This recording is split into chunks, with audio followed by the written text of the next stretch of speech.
Hello everyone, તો કેમ છો બધા?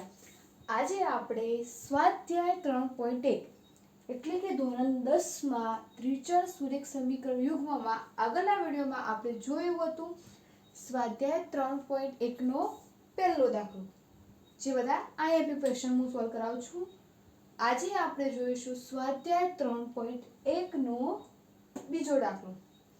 આમાં બી અલગ અલગ ઇક્વેશન્સ છે. તો આમાં કીધું શું છે તો એ જાણીએ. કોઈ સુરેખ સમીકરણ યુગ્મ આપ્યું હોય તમને, બાય ચાન્સ આ વસ્તુ એમસીક્યુમાં પણ પૂછાઈ શકે છે, તો એનાથી જે બનતી રેખાઓ, એના બિંદુઓ છેદે છે, સમાંતર છે, સંપાતી છે, શું છે એ બિંદુઓમાં, તો એ શોધવું હોય તેમ એટલે એના ગુણોત્તરથી શોધવાનું. તો કોના ગુણોત્તર? a1/a2, b1/b2, c1/c2 ના ગુણોત્તરની તુલના કરીને નક્કી કરો કે આ જે સમીકરણ છે એના જે આપણે બિંદુઓ દર્શાવીશું તે છેદતા હશે, સમાંતર હશે કે સંપાતી હશે. તો વિદ્યાર્થી મિત્રો, આ જે આપણે જે જોવાના છીએ એનું જે મેઇન ઇન્ટ્રોડક્શન કે જે મેં ઇન્ટ્રોડક્શનમાં મૂક્યું છે એ મેઇન પાર્ટ છે આનો. જો તમને ઇન્ટ્રોડક્શનનો વિડીયો નહીં જોયો હોય તો આમાં કંઈ જ ખ્યાલ નહીં જ આવવાનું. તો આવું એક સમીકરણ છે. તો અહીંયા જોજો, જે ઉપરનું પહેલું સમીકરણ છે એ આપણું a1. તો a1 આપણો થશે આ. a1 = 5, a2 કેટલો થશે? 7, રાઈટ? b1 થશે -4, આ નિશાની ભૂલવી નહીં. b2 કેટલો થશે? 6. તેવી જ રીતે c1 = 4, ct = -9,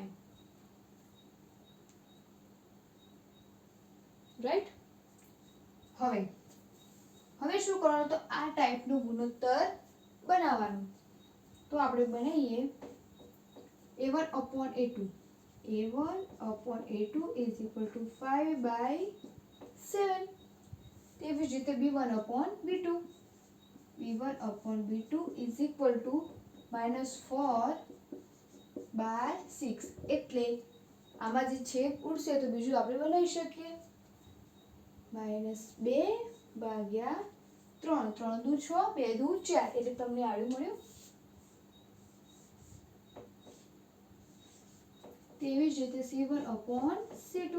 c1 કેટલા છે? 4. c2 કેટલા છે? -9. તો કેટલા થશે?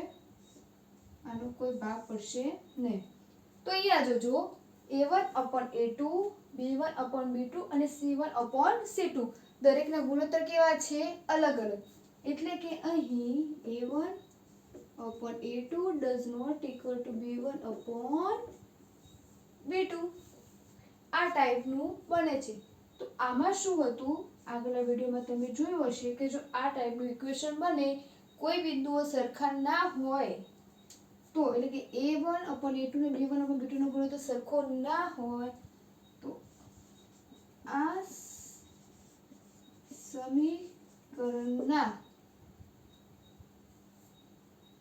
સમીકરણ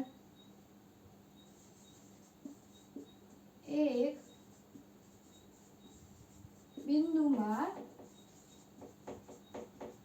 છેદતું હશે.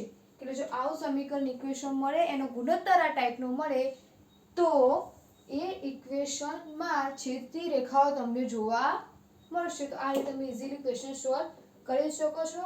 બટ ક્યારે? ઇન્ટ્રોડક્શન જોઈ લેવું, કેમ કે એમાં જે મેઇન રિઝલ્ટ છે કે ઇક્વલ ટુ હોય તો ઇક્વલ ટુ, ના હોય તો કેવી બને, 2 ઇક્વલ ટુ હોય 2 ના હોય તો કેવી બને, એ બધું જ એમાં છે. તો એ વિડીયો ચેકઆઉટ કરવાનું ભૂલતા નહીં.